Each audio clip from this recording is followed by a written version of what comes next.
I love great conversations. Hi, my name is Angel Jones. Thank you for joining me on 12-minute convos where I help you create a brand of your own unique, real self.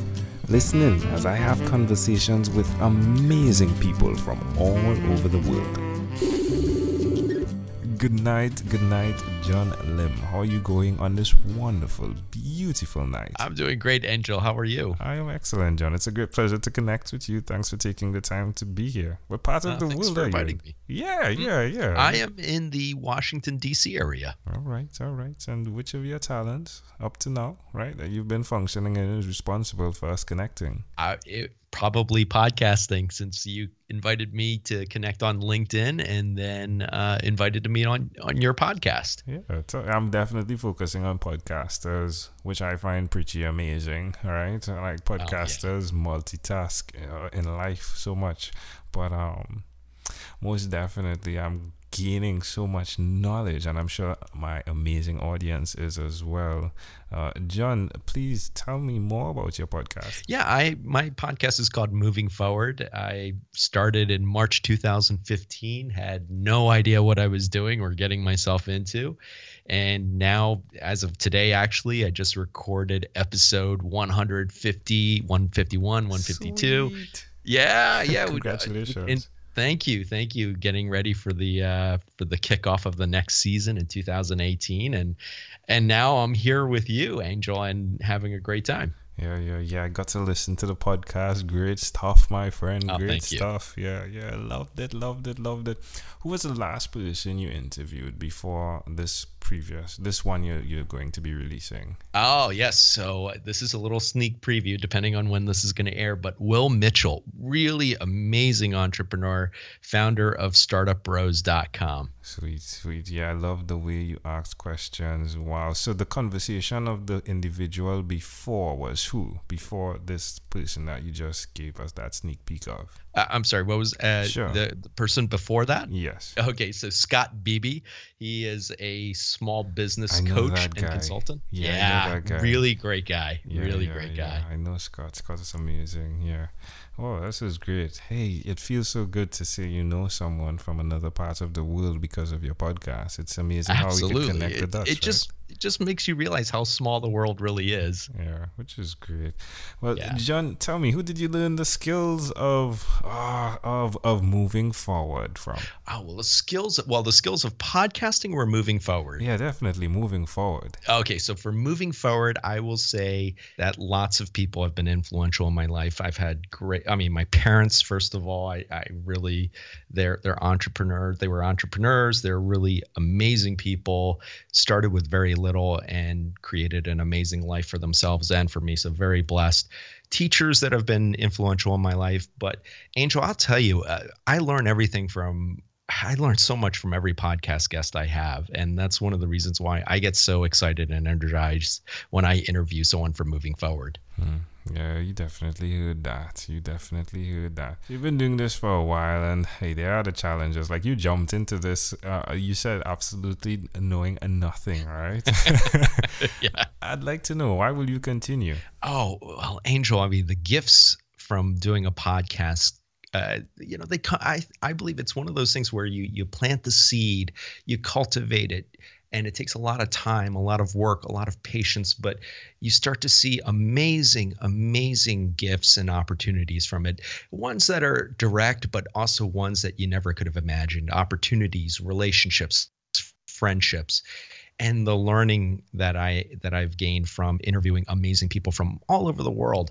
That in itself makes it worth it. Yes, it does, my friend. Well, hey, tell me please, John. In fact, tell people where they can go to find out more about what you do, even the podcast. Yeah, absolutely. So everything is at bemovingforward.com, and that's where most of the social media handles for the podcast are. Wonderful. John, what's one other thing that you've done consistently over the last 3 years? Try something new, especially if it's something that I'm not accustomed to. As an entrepreneur, I'm always trying something new. How does that make you feel? It makes me feel more comfortable with being uncomfortable. And, I came from a corporate background, and I left that about 3 years ago to become an entrepreneur. Yeah, thank you. And it's had a lot of ups and downs, but I feel like I'm learning something new every day, and I'm challenging myself, and I think that's what life is all about. Now, please tell me about this beautiful book that I'm seeing. My wife loves to color. Like, I got one of those adult coloring books for her. Yeah, tell me about what this is. Yeah, that was one of those. That's one of those projects that I was telling you about. It was about a year and a half ago. I had people asking me, "Hey, John, how do I start a coloring book?" And I had no idea, Angel, that these were big things. I really didn't. I wasn't aware of it.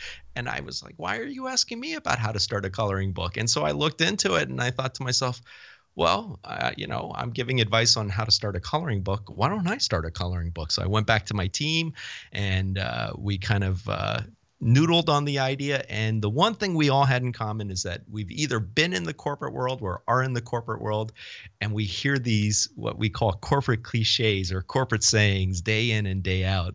And we did some research, and we found that a lot of publications and a lot of people kind of have the same reaction to them. They're kind of this daily annoyance that you have to live with. So we decided to take 19 of them and turn them into really funny literal translations. And that's where we came up with the Corporate Cliches coloring book. Love it. Hey, love it. Ooh, did I say I love it? That's great. That's wonderful. Hey, there's someone out there that may be listening, someone in the corporate world, right, who is on the job site, probably listening to the podcast while plugging away on their keyboards, right? Why would you suggest to them that they do what you've done by really, transcending, if you would, or transitioning? Yeah, that's a great question, Angel. The first thing I would suggest is start consuming content. I got into podcasting because I was listening to podcasts, and I think podcasts, obviously, that's something you're passionate about as well. Listen to 12-minute convos, or take a listen to Moving Forward if you want. You will find such inspiration, so many great stories from so many interesting people, and it may spark something in you to try something. You don't necessarily have to take a leap off the cliff and leave your job the way I did. You can start a side gig, and I've interviewed so many guests who have approached it in so many different ways. Depending on what your circumstances and risk tolerance are, there's opportunities for you to try something, to do something beyond what you're doing now. And that is wonderful. Hey, amazing audience. We are live with John Lim again. Do check him out. He is the podcast host of Moving Forward. John, let's switch gears for a moment now, and let me invite you into my time machine that is surrounded with beautiful, warm, blue Caribbean water. Oh, I love it. John, what is your earliest childhood memory? My earliest childhood memory is definitely with my parents, and it's a happy and sad memory at the same time. My parents, when they came to this country, they struggled. It was a hard adjustment. They were trying to build a business, make a better life. They didn't have a lot of money, and they were working a lot of hours. But they never let that impact the quality time that they spent with me. And one of the fondest memories I had was, we didn't have a lot of money at the time, but one treat was that every once in a while, it wasn't every Friday, but every couple of Fridays, my dad would pick me up, I think, from kindergarten. I think I was about 4 at the time. And then we would just go to a restaurant. Dining out, I think, was the big treat. And it was something simple. It was something like a Hardee's or maybe a McDonald's. As I got older and my parents, started to build their life, it definitely scaled up a little bit. But those were just some of the fondest memories I had, those Friday evening dinners with my parents.